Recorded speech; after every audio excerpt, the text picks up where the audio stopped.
everyone. First of all, I'll show you how to make the microwave bowls. But step one, big X. You know I have a pattern for the dots. The dots means this spot here, that's one. This is the pattern I've been using. See this little here? I snip and I go like that. I go around here, sew this, the seam. Let's go to my sewing machine.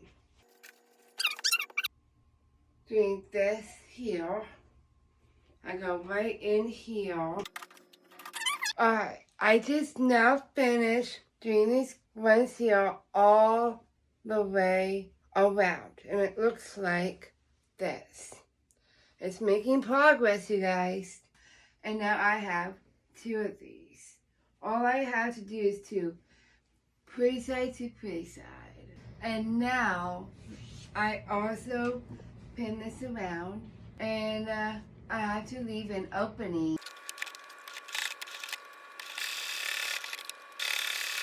Since I sew this all around, you have to make sure you have some good sized fingers to pull in here to pull it out. The reason why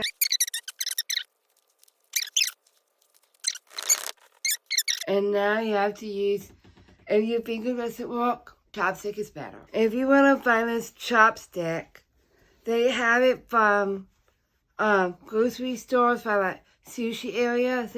I like to grab the chopstick, and they let you.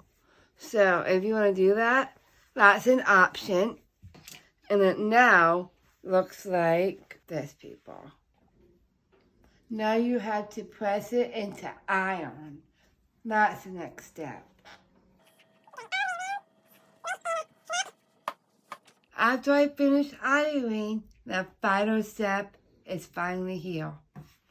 All I'm doing, I have to sew all these 4 corners around.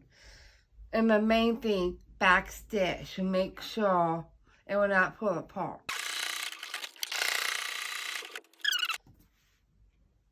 Finished product, microwave bowl.